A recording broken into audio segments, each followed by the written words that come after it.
मनुष्य का मन बहुत ही चंचल होता है, इसीलिए कभी-कभी कुछ नया कार्य प्रारंभ करने से पूर्व हमारा मन संशय से घिर जाता है और ऐसे समय में हम प्रयास करने से पीछे हट जाते हैं। और इन सब का कारण है स्वयं पर अविश्वास, दृढ़ निश्चय की कमी। हम जिन्हें ऊंची दृष्टि से देखते हैं, जिन्हें अपना आदर्श मानते हैं, उनके जीवन में गहराई से देखिएगा, केवल एक ही अंतर पाएंगे, निश्चय का अंतर।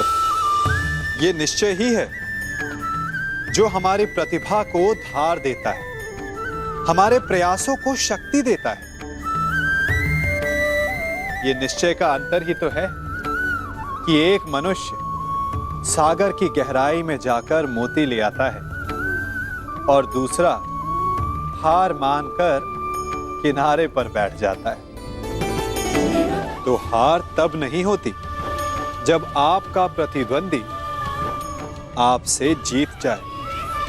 हार तब होती है जब आप ना लड़ने का निश्चय कर लेते हैं। इसीलिए यदि मार्ग बंद हो जाए तो उसे खोलने का प्रयास करो, और यदि मार्ग ना खुला तो भी अपने प्रयासों से नया मार्ग बना लोगे। मैं तो पहले से ही इस खेल के विरुद्ध था, परंतु तुम अगर नियमों का पालन नहीं करना चाहते तो इस क्रीड़ा को समाप्त समझो।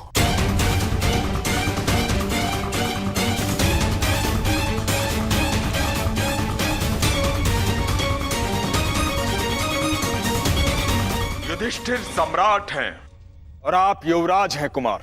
आप दोनों का पद और संपत्ति समान नहीं है, इसलिए दांव केवल उस पर खेला जाए जिस पर आपका अधिकार हो। सत्य कह रहे हैं महात्मा विदुर, और मैं इनके कथन का समर्थन करता हूं। परंतु दुर्योधन, अरे इतने महान विद्वान प्रकांड पंडित नियम बना रहे हैं तो हमें स्वीकार है। मामा इन सबको इन्हीं के नियमों में बांधेगा तुम्हारा मामा आज। स्वीकार है। महामहिम, हमें आपके सारे नियम स्वीकार हैं।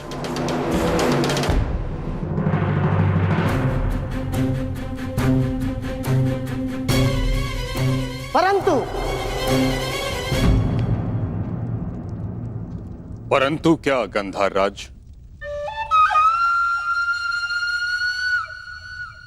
मुझे भी कुछ नियम चाहिए। पहला, द्यूत क्रीड़ा कब रोकी जानी है, इसका निर्णय दोनों खिलाड़ी परस्पर विमर्श से करेंगे और सभा में उपस्थित कोई भी व्यक्ति द्यूत को रोकेगा नहीं।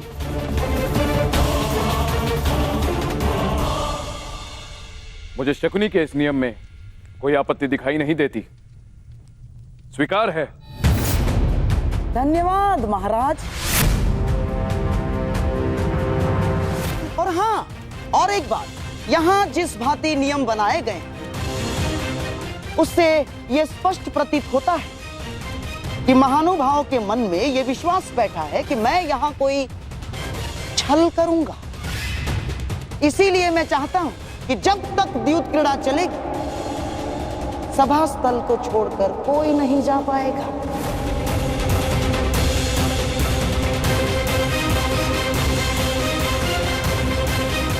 कोई भी नहीं।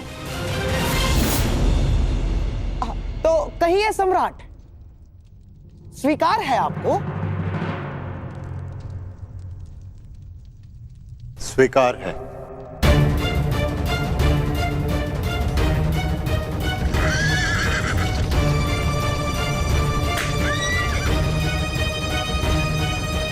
ठहरो, अभी नहीं। मेरे नियम अभी समाप्त नहीं हुए हैं कंधार राज। आदेश कीजिए महामहिम।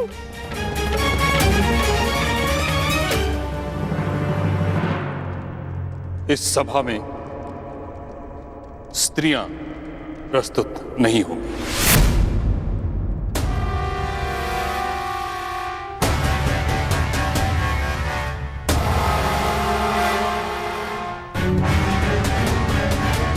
ये कैसा नियम है महामहिम?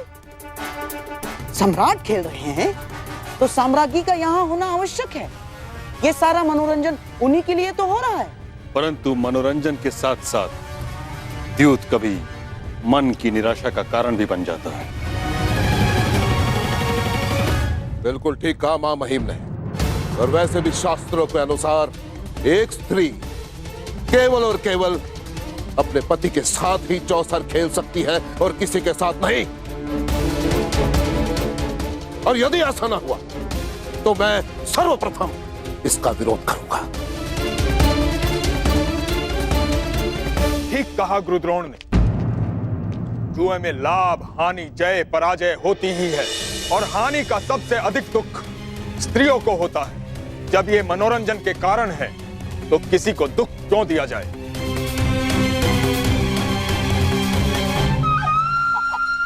ठीक है महामहिम, अब गंगा पुत्र ने नियम बनाए हैं तो मानने तो होंगे ही। ये भी नियम स्वीकार है।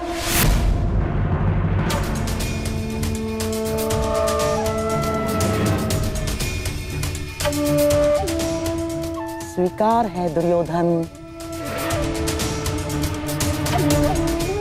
परंतु महामहिम, ये चौसर का खेल बहुत लंबा है और मेरे प्रिय भीम को बहुत भूख लगती है और मुझे प्यास, और यहाँ इतने अतिथि गण भी उपस्थित हैं। तो मेरा निवेदन है कि भले ही राज स्त्रियां सभा में ना आए, परंतु दासियों को यहाँ आने की और स्वामी की सेवा करने की अनुमति मिलनी ही चाहिए।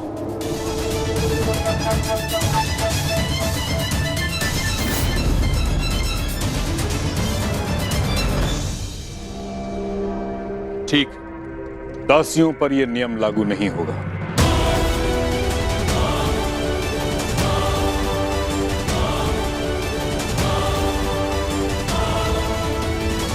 मेरा भी एक निवेदन है सम्राट। मेरी ओर से पासे मामाश्री फेंकेंगे।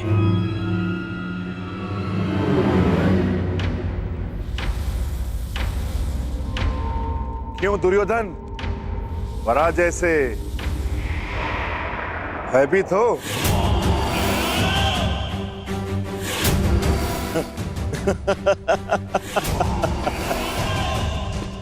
नहीं राधा भीम, मैं सम्राट की विजय से भयभीत नहीं,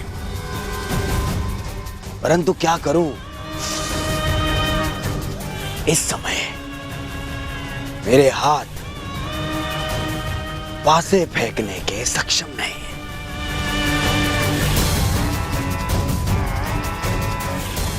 और यदि मैं हार गया तो भ्राता युधिष्ठिर को लगेगा कि मैं उनके सम्मान में हार गया।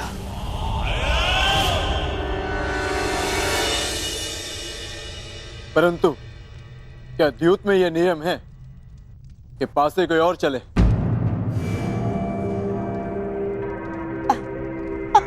अब अर्जुन, क्या है, ये नियम नहीं है, ये खिलाड़ी का अधिकार है जो दुर्योधन ने उपयोग किया। जैसे युद्ध में नहीं होता, लड़ते सैनिक हैं, पर विजय पर अधिकार किसकी होती है? राजा की। और फिर दुर्योधन तो केवल निवेदन कर रहा है अर्जुन। अब सम्राट की इच्छा कि वो अपने अनुज दुर्योधन का निवेदन स्वीकार करते हैं या नहीं? स्वीकार है। धन्य हो सम्राट, धन्य हो। सम्राट का मन इंद्रप्रस्थ जैसा ही विशाल है। बैठिए, बधाइए।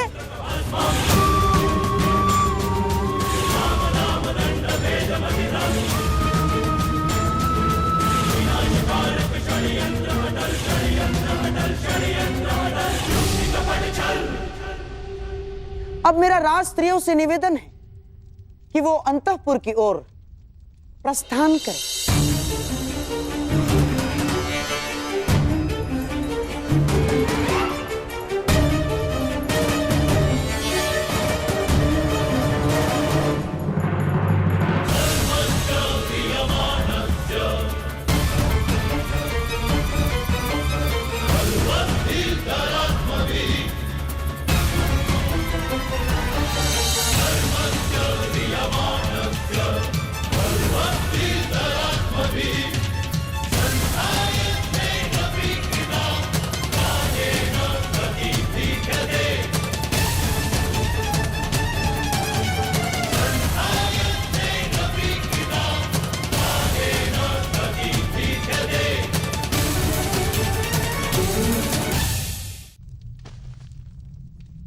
सम्राट, खेल प्रारंभ करें।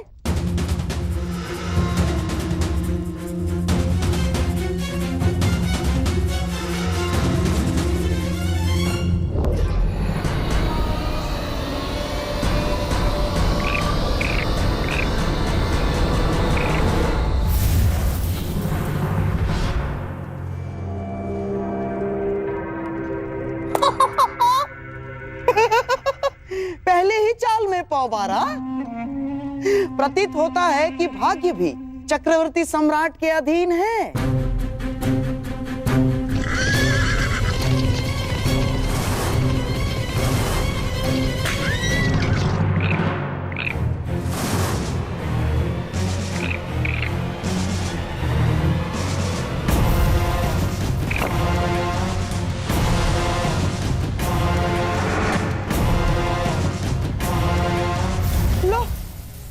भाग्य तो पलट गया। इस बार दुर्योधन आगे निकल गया।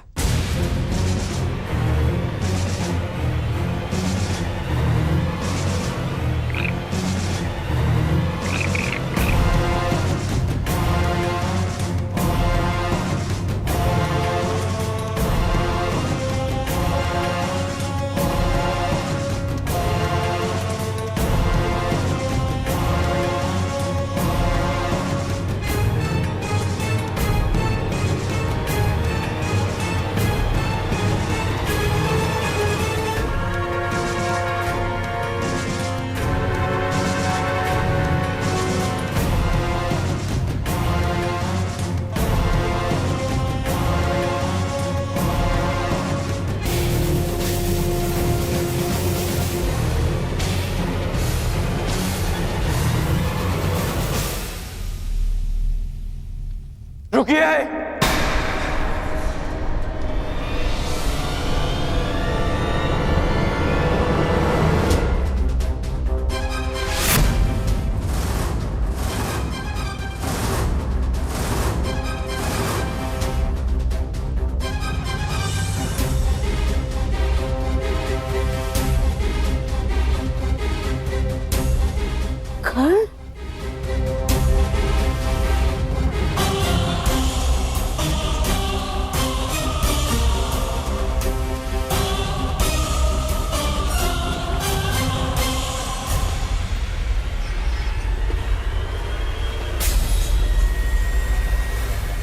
ये द्यूत एक छल है सम्राट युधिष्ठिर।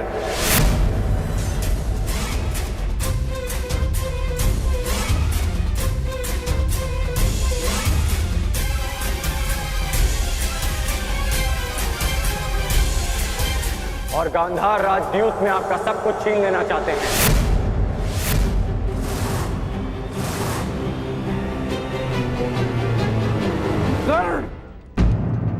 ये क्या कह रहे हो तुम? हाँ महाराज, इस समय चौसर पर आपका पुत्र और मेरा मित्र नहीं, गांधार नरेश शकुनी का भांजा दुर्योधन बैठा है।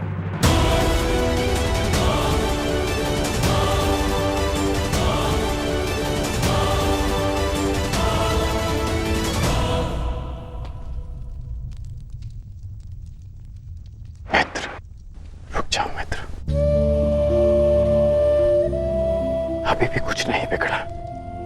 कर्म के अपने फल होते हैं मित्र। हर क्रिया की प्रतिक्रिया होती है। हम वही काटते हैं जो हमने बोया है। और तुम कुछ ऐसा मत बो देना मित्र जिसका दुष्परिणाम भविष्य को काटना पड़े।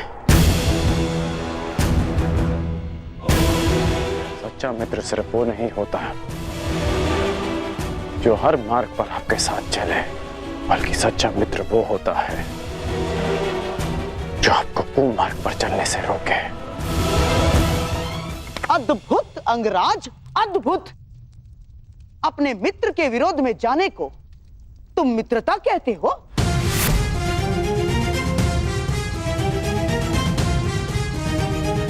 मित्रता का वृक्ष विश्वास, प्रेम और समर्पण की भूमि पर लगता है।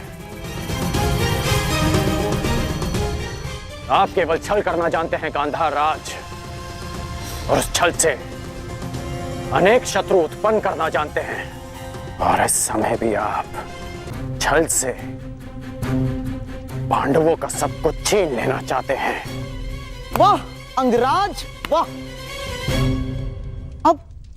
अब मैं इसे क्या कहूं?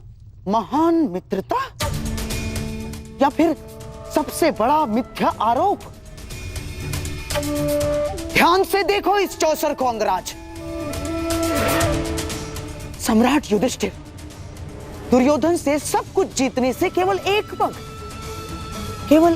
पग दूर है। तुम्हारा ये परम मित्र दुर्योधन अपना सब कुछ हारने की सीमा पर खड़ा है, और तुम मुझ पर और दुर्योधन पर छल का आरोप लगा रहे हो।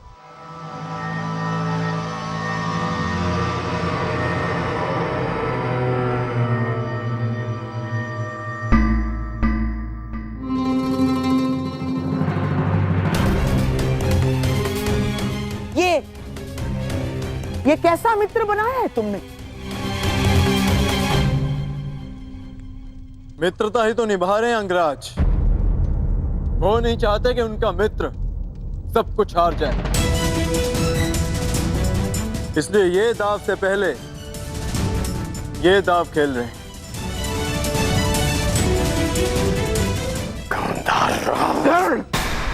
ये क्या कह रहे हो तुम? इस भांति राजसभा में आकर किसी पर लांछन लगाना सही बात नहीं है अंगराज। यहां सबके समक्ष खेल हो रहा है, कोई छल नहीं हुआ है। अब प्रलाप बंद कीजिए और शांति से अपना स्थान ग्रहण कीजिए। यहां मुझ पर सबसे बड़ा उत्तरदायित्व है मेरे दुर्योधन को इस हार से बचाना। चाहिए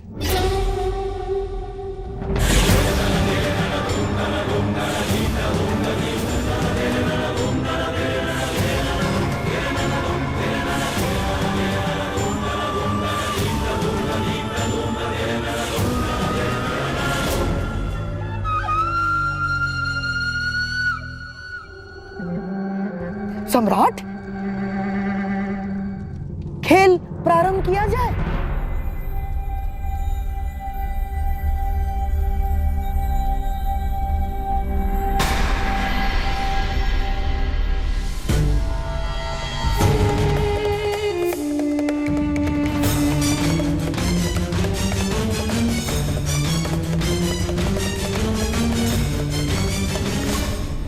बधाई हो जेश, बधाई हो, आप विजयी हुए।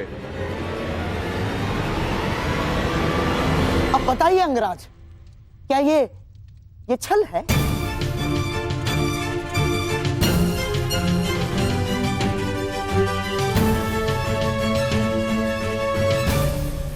मेरी बात समझो मित्र, मैं जानता हूं कि आगे क्या होने वाला है। मैंने आज तक तुमसे कुछ नहीं मांगा, परंतु आज मांग रहा। इस खेल को रोक दो। तुम्हारा प्रतिशोध लिया जाएगा मित्र, मैं लूंगा तुम्हारा प्रतिशोध, परंतु युद्ध भूमि में, युद्ध क्रीड़ा में नहीं। मैं वचन देता हूं मित्र, कि संसार की सारी संपत्ति विजयी करके तुम्हारे चरणों में रख दूंगा। बस इस खेल को रोक दो मित्र।